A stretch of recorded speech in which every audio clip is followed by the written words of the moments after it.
You have tried multiple times, and every time it ends the same way.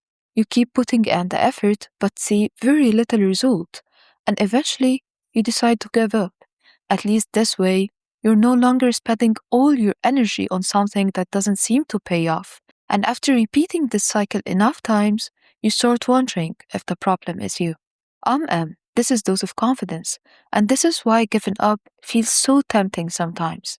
Let's break this down. Why do we give up on things we genuinely care about? You have been wanting to live a healthy lifestyle, eating better, exercising more, but when you start, you stick to it for a couple of days and then you suddenly give up. Or you try to learn a new skill. You are super motivated and excited about it. You start strong, stay consistent for a few days, and then you just give up. Why do we do that? There are many reasons why we feel tempted to give up on things that truly matter to us. We often build things up in our imagination. When we start a new thing that we are super excited about, we keep picturing the results. We imagine how successful we'll become and how good it will feel. But things often take time, usually much longer than we want to admit ourselves. And when that happens, our reality collides with the expectation we built for ourselves. And we feel disappointed that it wasn't as good or as fast we expected it would be. For example, you stick to a healthy diet for 2 days, see no visible change, and immediately feel like giving up. Comparison is also a trap that we fall into without even noticing. We keep comparing ourselves to everyone around us. We rarely take that person's full journey into account. We just look at the result and start lashing out on ourselves because we are not there yet. Maybe that person started years before you. Maybe they had means and tools you don't have access to. We ignore all the differences in our journeys and end up feeling bad about ourselves, that we are not as skinny as them or not as good as someone who started work 5 years ahead of us. You are not really being fair to yourself that way, are you? Everyone has their own journey, their own obstacles, and their own struggles. And since we compare ourselves with people who are very different than us in their journey, self-doubt starts rising to the surface. You start thinking, I tried and it didn't work out. Maybe I'm just not good at this.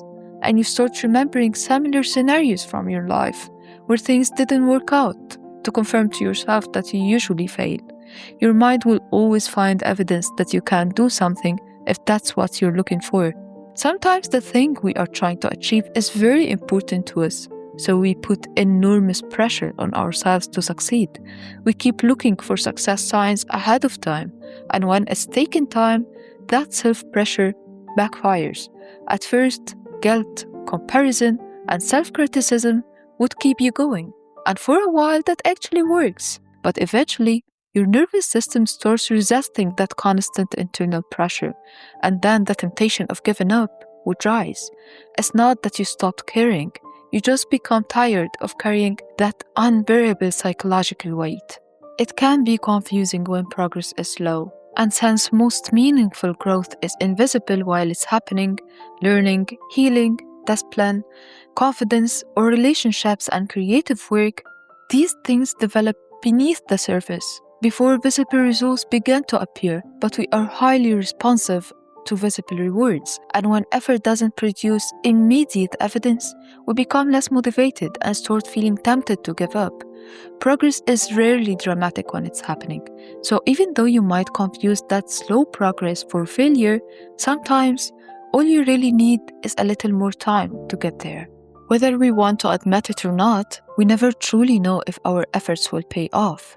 Even if we put all our effort into something, it's not a guarantee that it would eventually work. And because of that uncertainty, we can feel drained. We invest so much of ourselves in one thing that we are not even sure that it would get us good results. So much energy, so much time, and sometimes investing money as well. We are given a whole lot of ourselves and the result is never guaranteed. As humans, we can tolerate pain better than ambiguity. What drains you is often not the difficulty itself, but questions like, what if this never works? What if I'm wasting years? What if I'm not capable? Your mind prefers a painful certainty over an uncertain struggle. And so, giving up creates a kind of closure. It feels like protecting yourself from that uncertainty. And because that goal matters so much to you, you slowly begin attaching your identity to it.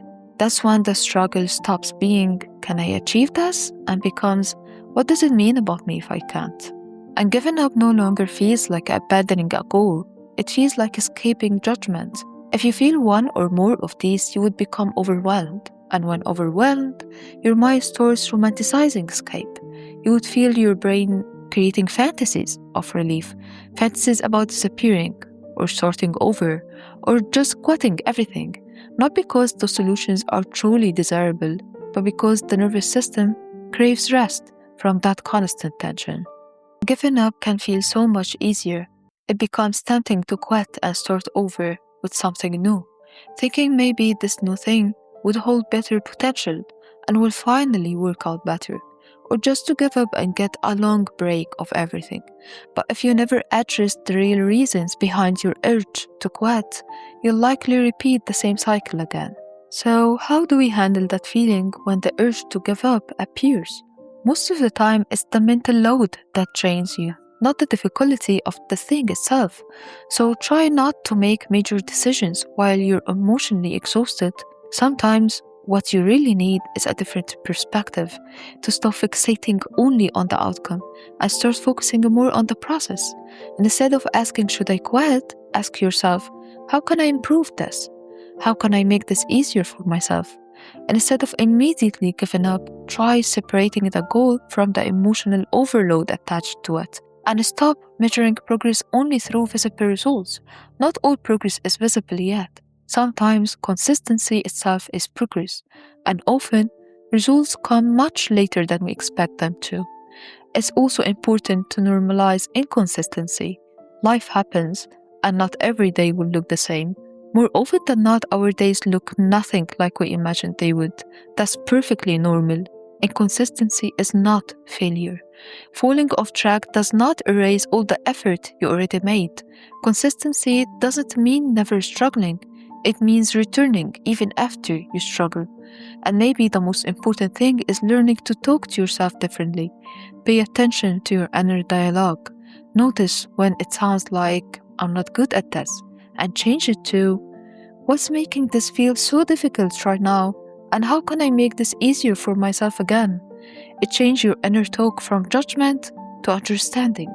Because sometimes what keeps us going is not motivation, but learning how to be gentler with ourselves while we grow.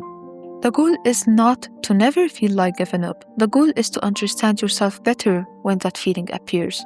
I get that giving up can feel so tempting at times.